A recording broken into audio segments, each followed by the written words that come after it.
Well, good morning, everybody. Uh, Welcome our another webinar, Groundwater webinar today. I'm Hasan Aktarakçi. I'll try to give about half an hour and 40 minutes presentation about groundwater, what I prepared, and I'll try to answer the questions at the end of the presentations.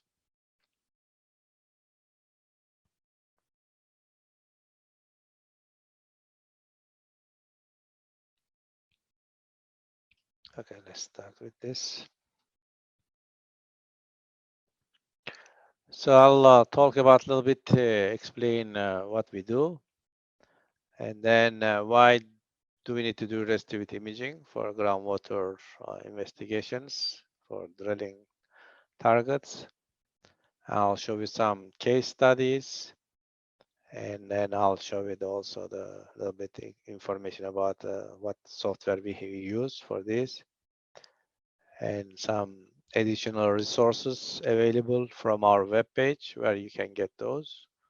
I'll try to answer questions you may have at the end of this presentation. Okay, what we dedicate is we manufacture direct current resistive electrical imaging system. Our main office in United States in Texas, United States. So I'm hosting this seminar from our European office here, Madrid, Spain. So we are all more than 30 years making, producing for hardware and software. And our hardware software has been used all around the world and published more than thousands articles, journals, and in uh, different areas, countries. And you can also find some of those publications related information from our AGI web page. We have like a blog post web page, and you'll see most educational information in that area. Our expertise is geophysical method like electrical imaging, induced polarization, self-potential. We only resistivity IP imaging company that also develop not only hardware but also software for forward modeling, inverse modeling software like Earth Imager 1D, 2D, 3D, and also that applications we have.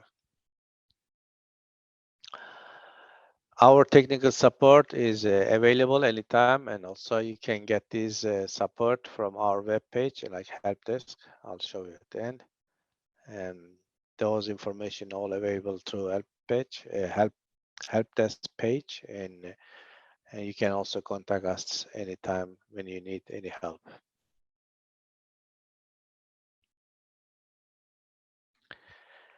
Okay, here's some typical application of groundwater investigations. Like we need a water, fresh water for drinking, for living, irrigations, and we need to find where the salty water intrusion comes through, especially if you're close to the seaside.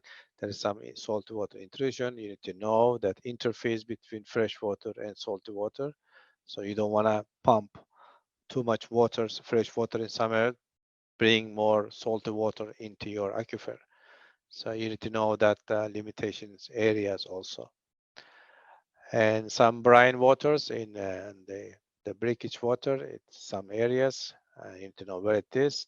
And then you don't want to contaminate for your fresh water in the area, or you don't want to get this water pumping for irrigations. Our systems like Super Sting is the mainly what we mostly is sold in recently is has a 1 channel, 2 channel, 4 channel, 6 channel, and 8 channel versions. So more channel means more speed. But when you do vertical disk sounding, it doesn't matter. Then you need to do just 1 channel is measurement. But most of the case, what we do, we're going to try to do is the multi-electrode measurements, like a 2D, 3D. In that case, it is important to get more channels to get speed up the measurement. Um, earlier webinar seminars, and we discussed it. Why is 8 channel? Because of, as you know, that dipole, what we recommend always is the maximum you can get with dipole about 8 levels. That's the reason you get this 8 channel.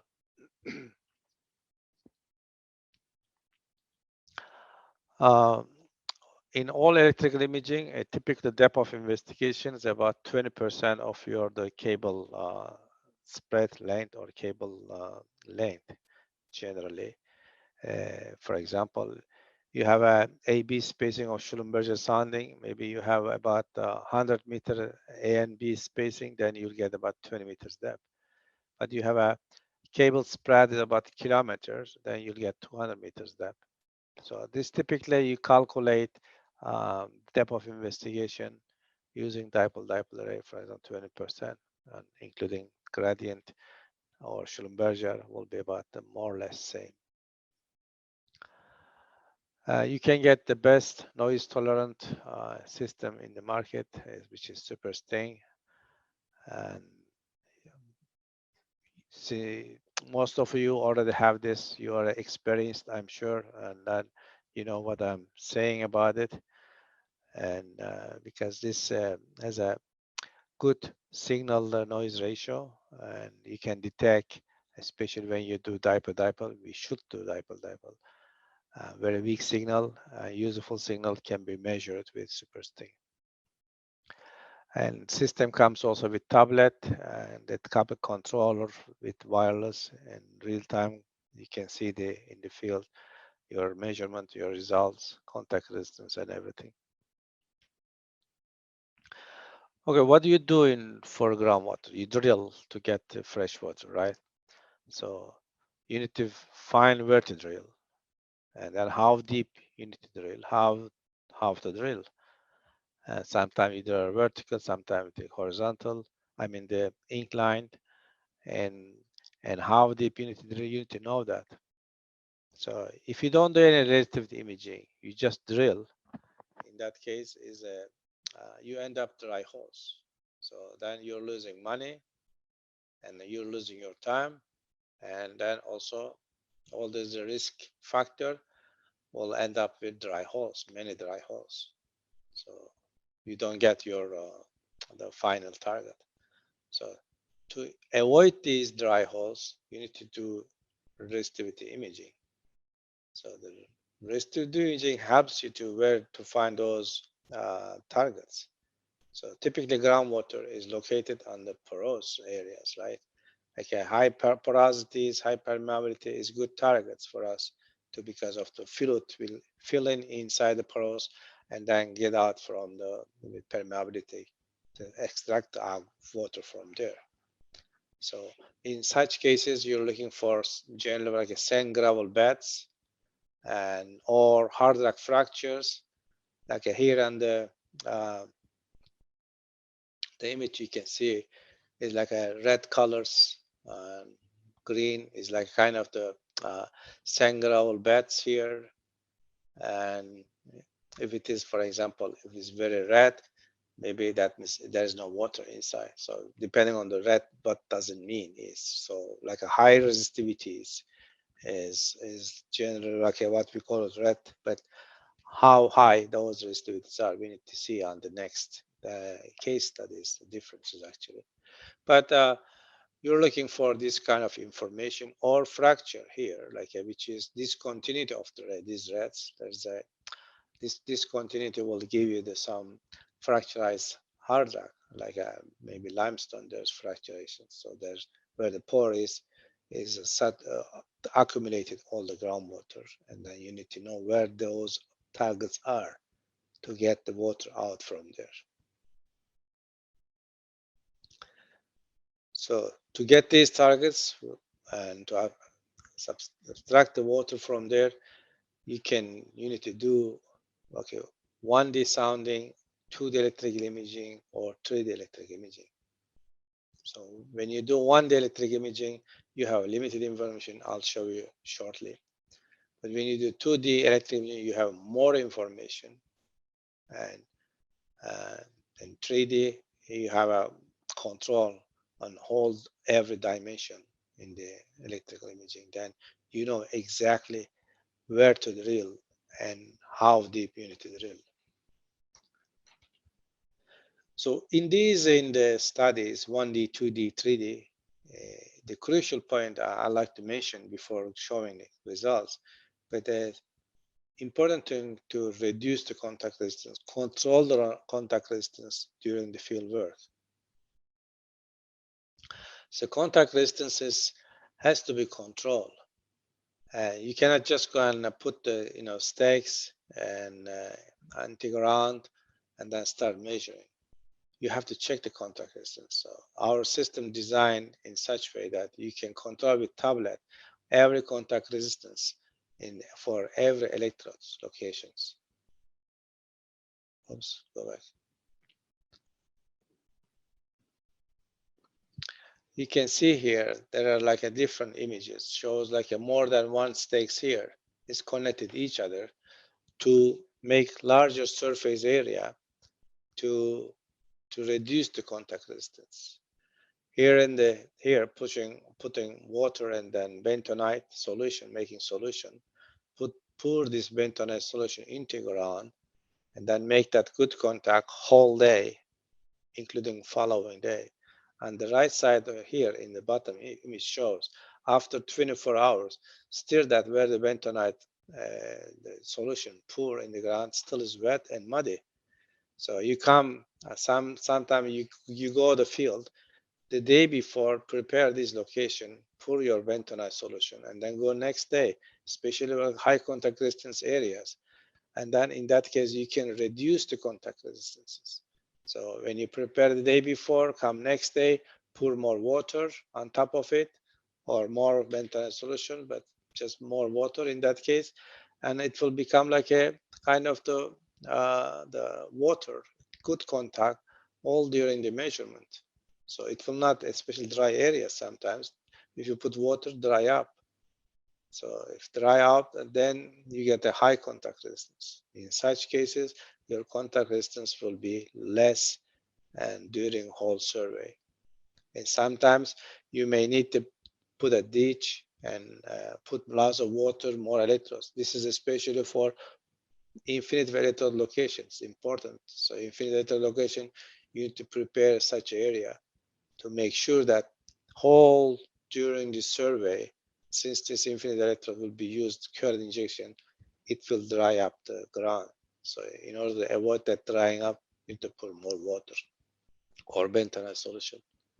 Including you have seen this here.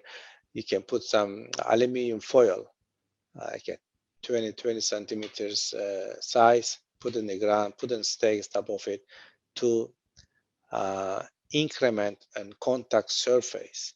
In such case, it will help you decrease the contact resistance. So contact resistance is important on all these studies. Doesn't matter groundwater or mining and geotechnical anything.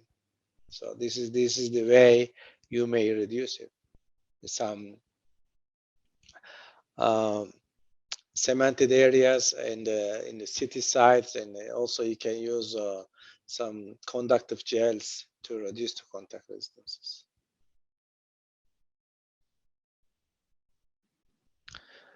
Okay, let's start with vertical electric sounding for groundwater investigation. I created a model here. This model shows like a 1,000 meters background, all red, and then there's a fracture here, blue. It's about 50 meters. So this fracture has a water inside. So let's assume that. Then I'm trying to detect this. So I do one vertical electric sounding, let's say just right over here, and then another in the middle, and then here. So let's see how those electric sounding will affect it with this fracture. So how you do the vertical electric sounding is typically and Schlumberger electric sounding. Here is in the left corner, you can see, and then all AB over 2 spacing, MN over 2 spacing, and then MN is fixed and then changing, and then fixed and changing. So that means you put the MN fixed and measure, and then while you're changing AB spacing, when you come like this certain time, and this ratio is about maybe 10 times of ratio, or you can control this through the measuring noise. So in our system, we design every point we take 2 measurements, and then differences between the measurement more than 2%, we call it as a noise. So we repeat that measurement. So in this way, you can also control it through the noise level on the measurement. If they become readings, measurements noisy, that means you need to increment Mn now, because the signal become weak. So you can increment Mn like here from 1 to 5, and then you can get all these. So this is the typical Schrödinger vertical sounding. It's easy to done in the field. Like 3 people can make this in the field generally. Operator sitting in the middle with Mn, and then 2 current person moving A and B. So let's just consider this here, like we're making like a tree on this model, the vertical sounding. So this model shows you here, I get like a blue dots shows my first vertical sounding readings, and the middle another vertical sounding, and the right side here another vertical sounding readings. So if using this model like a 1000 ohm meters bedrock, let's say here fracture is 50 ohm meters. So the first one shows at the bottom. So it looks like a kind of the 3-layer curve, like going out, down when the curves change inclinations, and then you're going from one layer to another layer. So going down and then going up again. So it looks like a 3-layer. So when I make inversion on this, I'll get this 3-layer model in here. So this 3-layer model is typically here shows the 1025 ohm meters green, and then about more than again 1000 ohm meters red, and blue is about here 500 ohm meters, and in this case. So that means is if I do this measurement here, a vertical sounding measurement, and then since whatever you do, all it is average value you measure. So that will harm somehow when I inject current here from here to here, that will be some influence of this fracture. So then I'm averaging all my measurement on this influence of this measurement. So it will give you, that's why the curve like a little bit going down and up, this influence of this low resistive structure here, fracture, it will putting my measurement a bit down and going again 1000. And then with original beta. So, but this one is here, since it shows about 500, however, I put it here 50 ohm meters. So you will, first thing is you will not get exactly one thing. Other thing is you'll get some influence, because dominant factor, when you get average, whatever dominant factor is will affect your results. So that dominant factor is bedrock, 1000 ohm meters. The fracture is small object here, and then this influence of this fracture, it will reflect here about 500 ohm meters. But when I drill here at the same location, I don't get 3 layers. So I'll get all 1 layer, 1000 ohm meters. So then I end up dry hole here. And second one is a little bit far from there, far from, and then you can see a second one here. Now you can see this, the similar effect more or less with the first one, and a little bit changing, but not much. So we get same information more or less. But the third one, now we're getting a little bit far from here.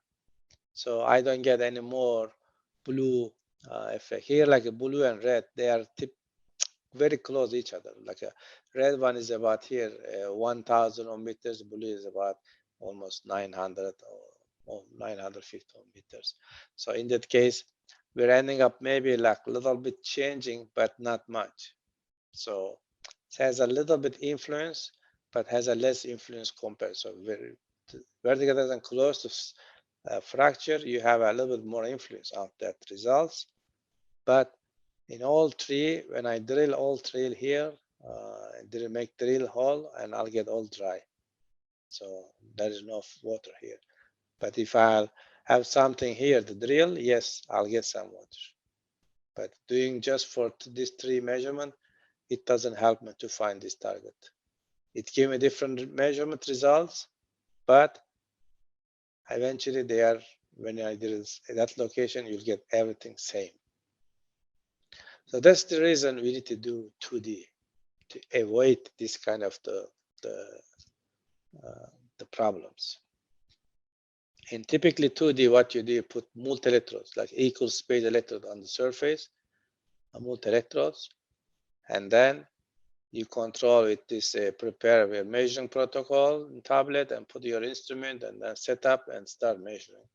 And if you have like a kind of clay, limestone, and there's a cavity here, you can see that how those like a electrical field goes through in traveling and then gives you this anomaly, influences of the anomaly on the measurements.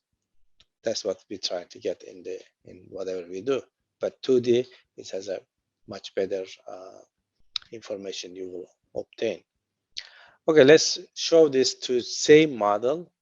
Okay, same model what we use in 1D. And now we're going to do with 3D Schellenberger measurement. So here's the same model when I do multi-electrodes on the surface and then all the Schellenberger measurement and with multi-electrodes. And this is the middle, shows the apparent resistivity with the field data, and the top shows the inversion result of this data. Okay, I can now see this inversion result. There's an influence of this, the fracture here, 50 meters. Okay, so just keep that in mind that it says there's the indications. So next, go to the next one. And this one is, I'm trying to use the same model for Schellenberger results and that dipole-dipole. So I want to show you that is how important to do dipole-dipole, what I mentioned earlier. So that the same model here, this fracture, and okay, the influence of this fracture here appear in the Schellenberger, and then it shows about 230 ohm meters. And the same fracture, it shows that including inclination of the fracture, you see the inclination comes correctly in this fracture and dipole-dipole. But here is not much, it's more broad. So it's like a more averaging in this case, okay? Because of more averaging, and then anomaly become kind of close and also a little bit horizontal. But here, less averaging dipole-dipole, and then you can really see inclinations. Part of that also dipole-dipole shows here low resistivity. You see, like blue here about 100 ohm meters. So that means my result on the inversion result dipole-dipole compared to Schellenberger, it's close to real resistivity values. Here 50 ohm meters, here 100, here 230. So that is more close to reality, the dipole-dipole. See, not only inclination, but also the resistivity values. So that is important to do dipole-dipole to really get good results and understandable results, let's say, easy to interpret that. Okay, from here, I'll go through some case studies. Here you can see that is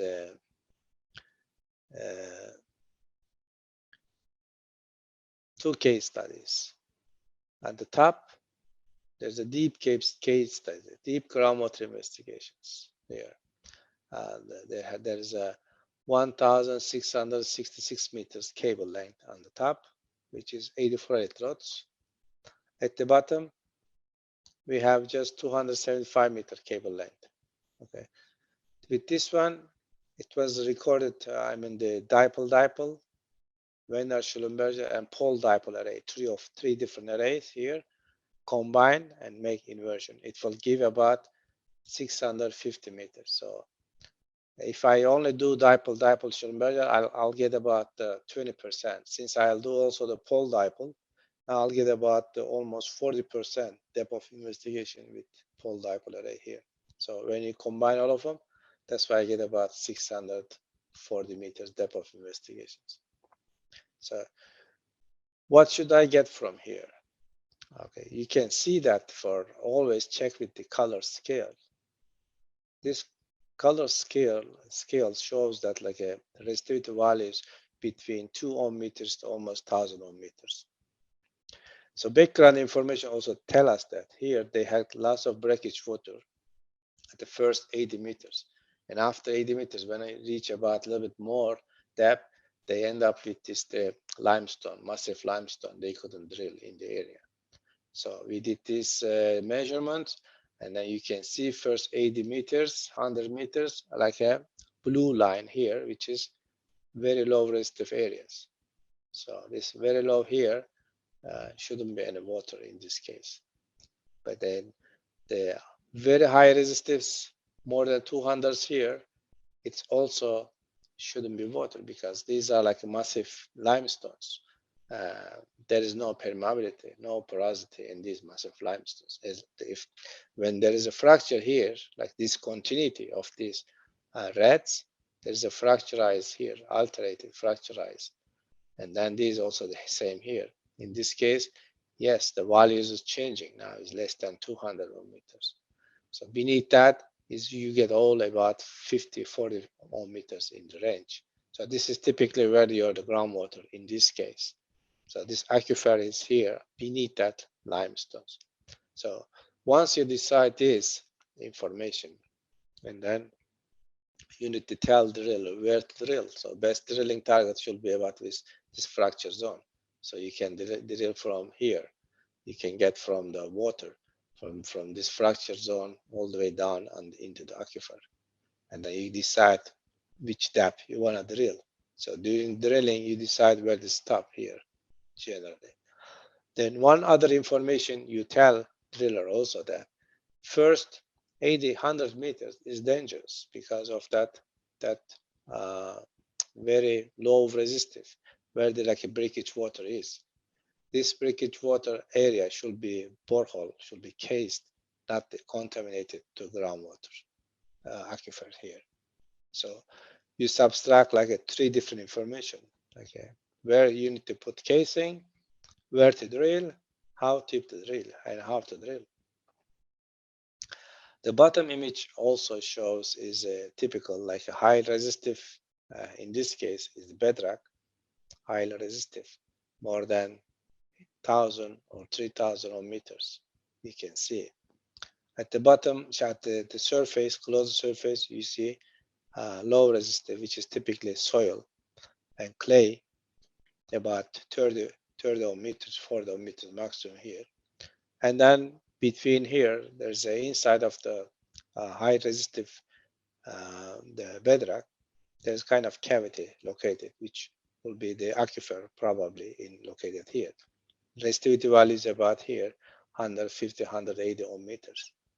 So in this case, you can see that they already drill here. They find the water 400 liter per hour water well, this one. So it already shows that where that aquifer or water location is in the area. And then you need to go and either you drill here or here in this area. So it will be show exactly how to drill. So when you get the results, in such results, you need to play with colors, okay? You can change color, you can reduce the number of the layers, you can see it, you put multi-layers, less layer. I mean, every color has a layer here, which shows like a, so you can go earth imager 2D and highlight it.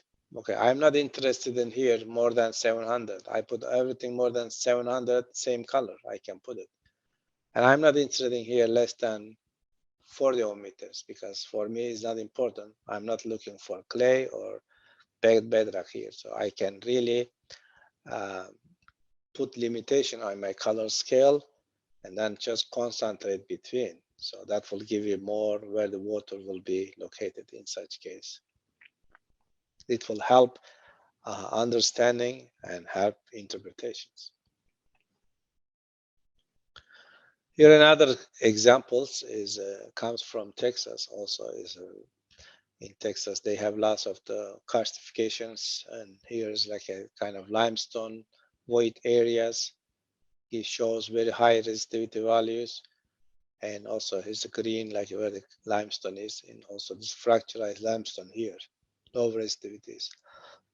But you can see here that resistivity values here between 70 to 173 ohm meters.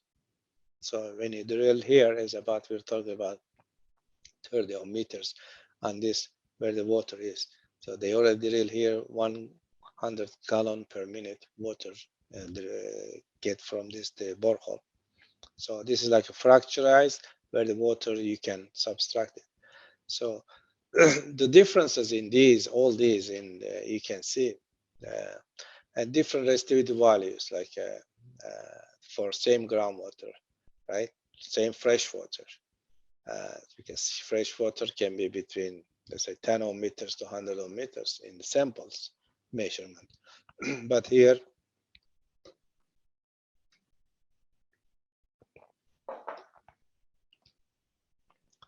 you can see in these three examples, and fresh water we can detect about 180, 150 ohm meters, 20 ohm meters, or also the 50, 60 ohm meters.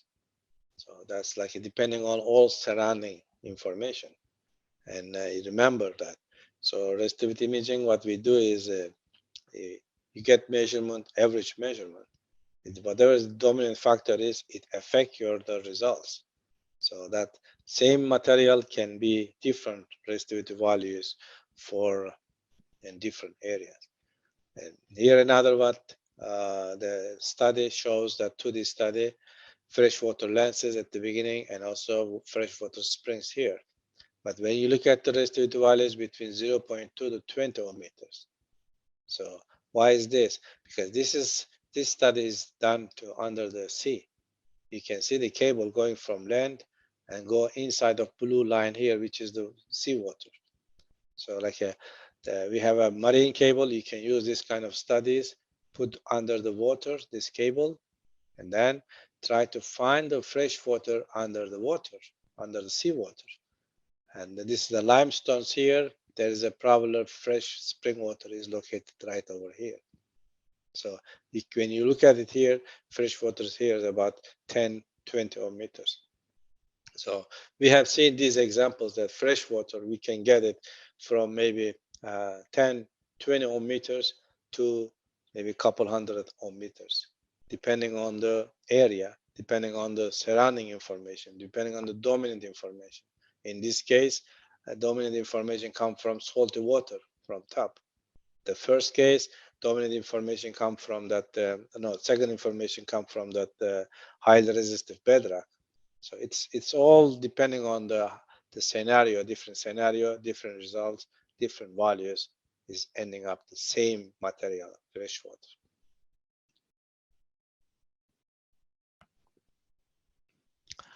Okay, you can also do these 2D lines and like parallel to each other, like a multiple 2D lines, like here, multiple 2D lines, like multiple 2D lines. So you combine them, make 3D image. So either you do a 3D layout or multiple 2D lines to get these two 3D images. Here you can see it, and this the fresh water here. There's this example also come from Texas. There's like a very well-known freshwater spring in this area, and this you can see there's a bubbles on this on the water surface. They tried, there's a seepage problem here, there's a leakage issues. Then they try to find this to study using floating marine cable. You can see the cable like just floating on the surface, and then get 1D measurement, 2D measurement, and then move that next, and then to multiple parallel lines, combine it. At the end, they find this under this water where the fracture trend is area, and also find where the the low resistive water leakage here is the in the points here, 1, 2, 3 points. You can see highlight here 1, 2, and also 3 here. This is the last example. Also is 3D results for groundwater mapping. You can see here like all 3D layout, okay, like a 3D layout. and it just make that 3D measurement here directly instead of 2D. Typically, you can do 3D radial dipole-dipole or pole-pole, pole-dipole. It works in this kind of the layout.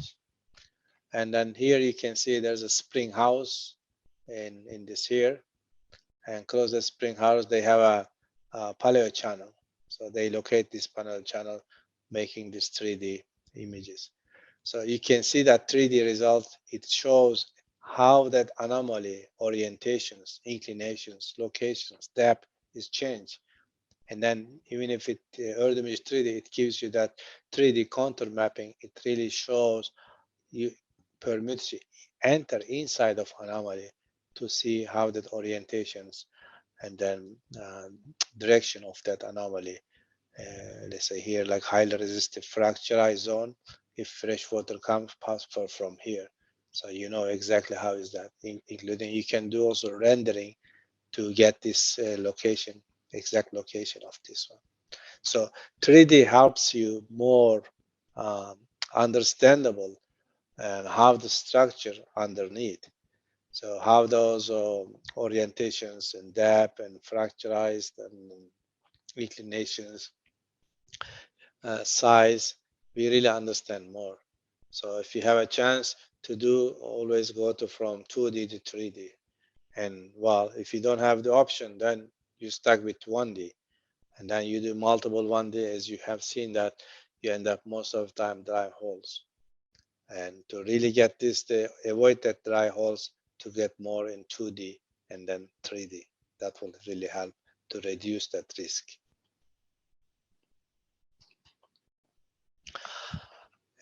Our software is like a this processing, inverse on forward modeling, Earth image software, as well as we developed this Superstick Manager software, which is applications come with our system and for Android tablets.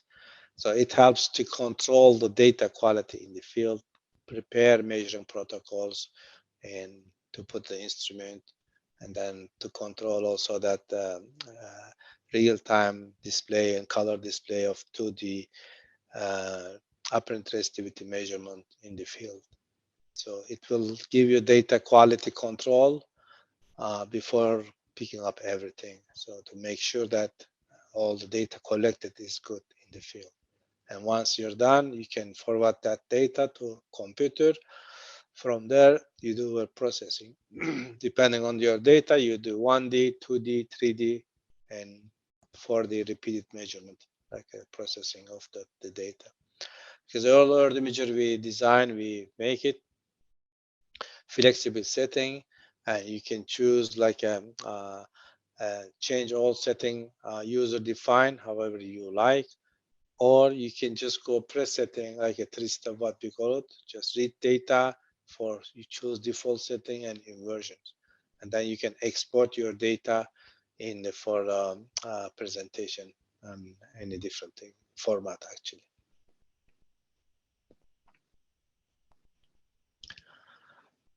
Okay, we have lots of the resources available in our web page. So when you have any issues, problems, or consulting anything about the electric imaging, our systems, you can go on help desk to see lots of troubleshooting, how to do that, and how to prepare, how to measure, and many things you can find in our help desk.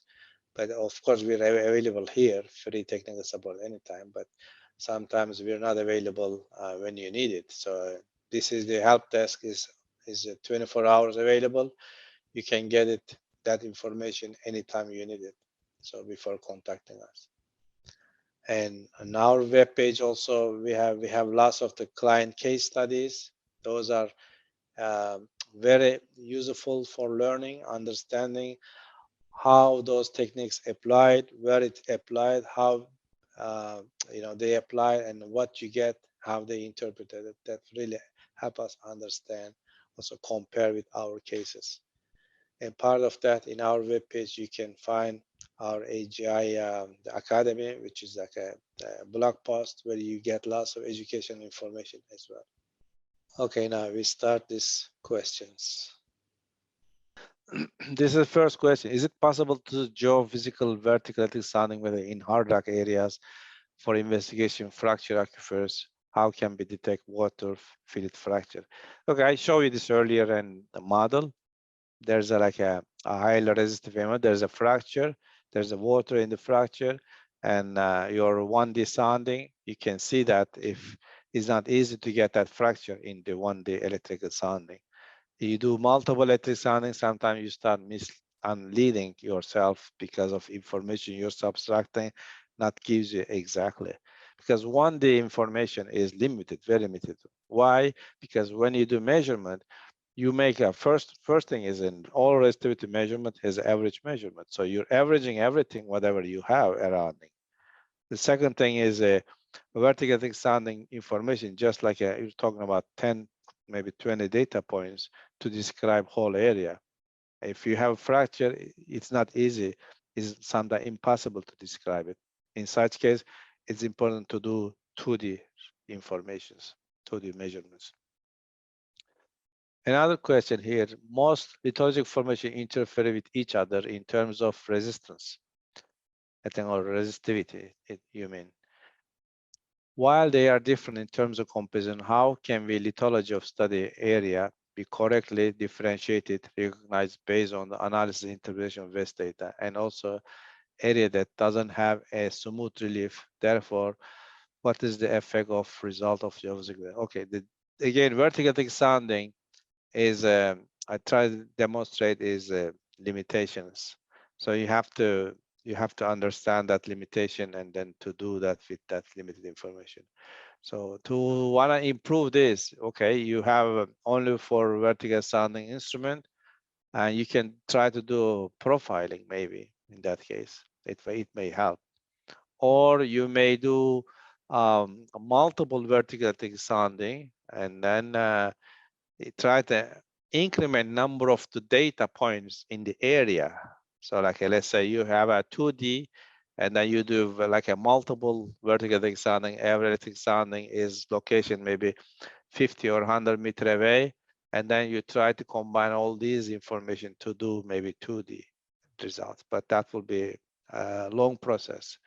And also it's not exactly what you get 2D because imagine you do 10 electric sounding and the area to cover all data coverage.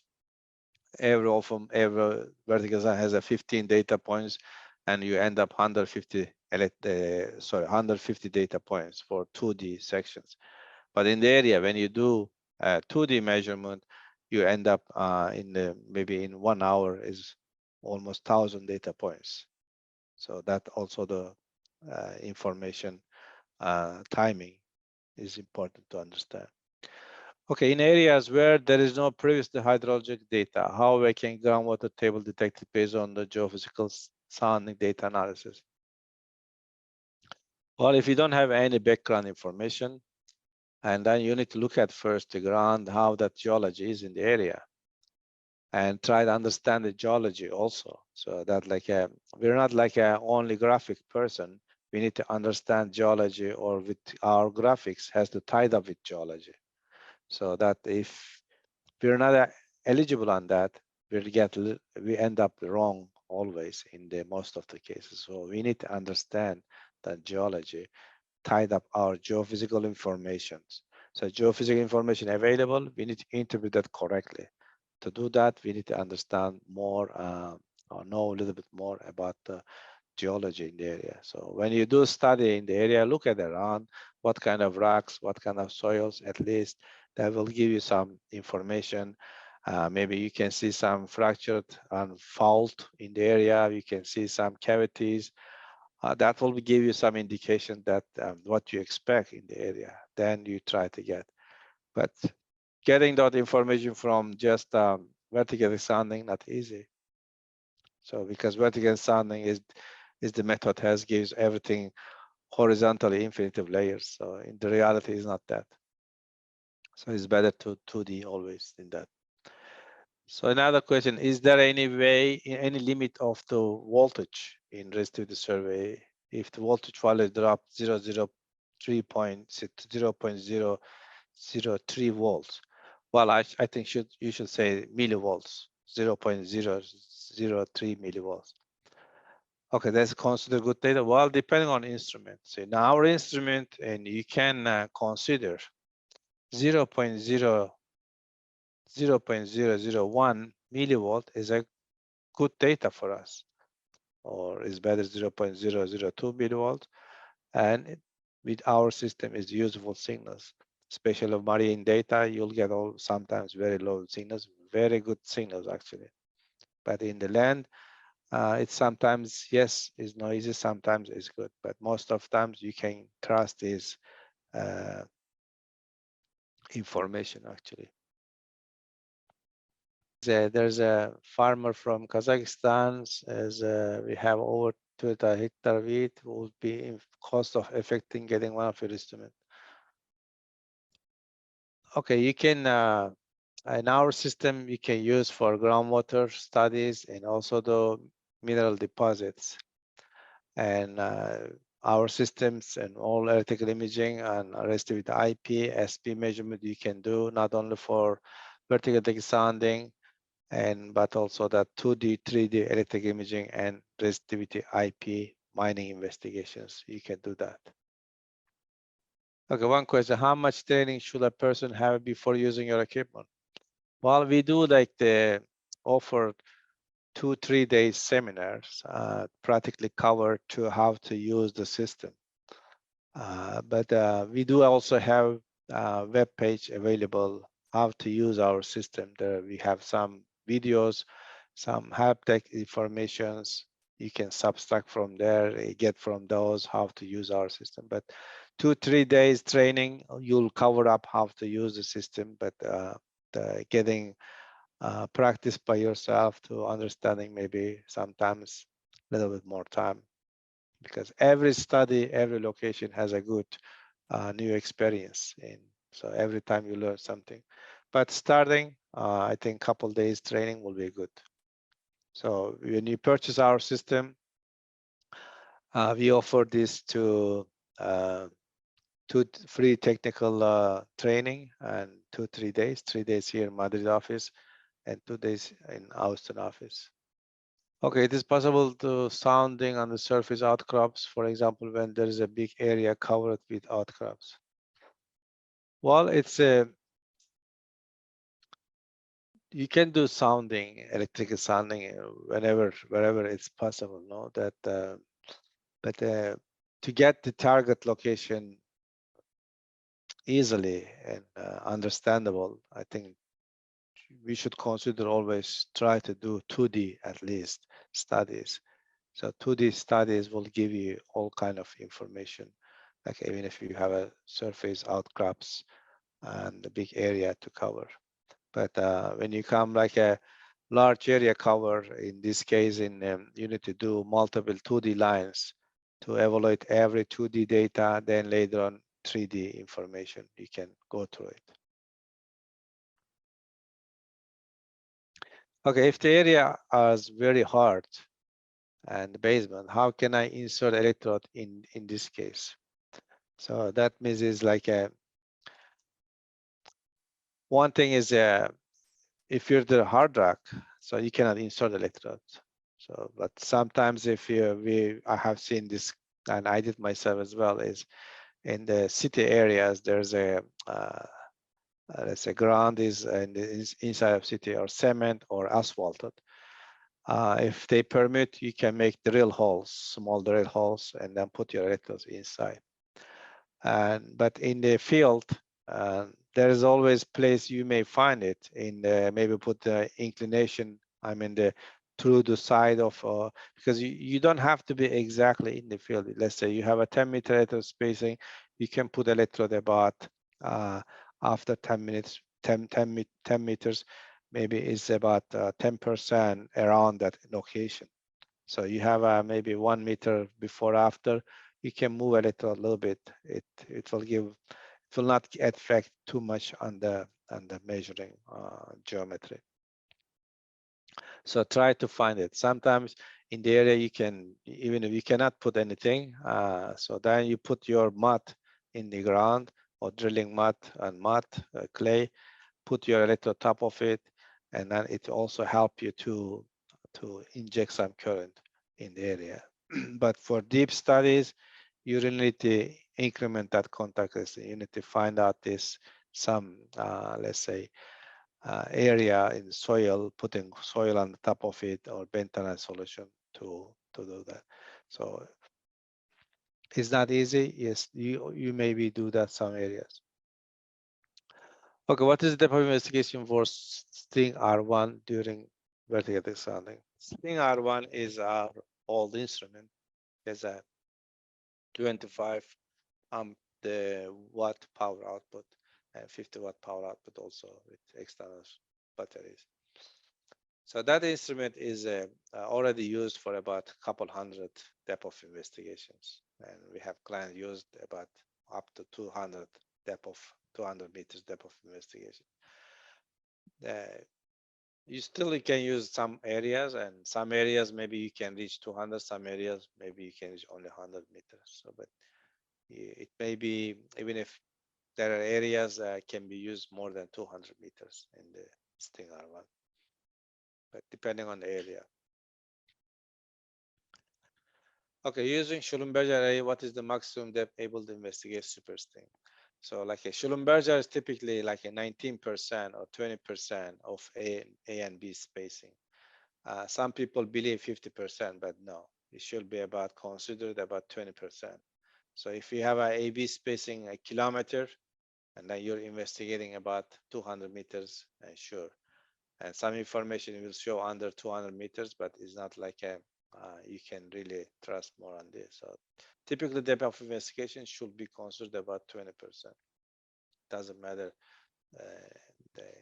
any instrument. What is the maximum current should set Sting R1 during the investor? Okay, Sting R1 maximum has 50 milliamp, sorry, 500 milliamp, and that all depend on the contact resistance. So if you have a very low contact resistance, like a water environment, then you can inject maximum 500 milliamp Sting R1. But super Sting, you can inject maximum 2000 milliamp. So much for joining today, and I'll hope you host here next time in different webinar. Thank you. Have a nice day. Bye-bye.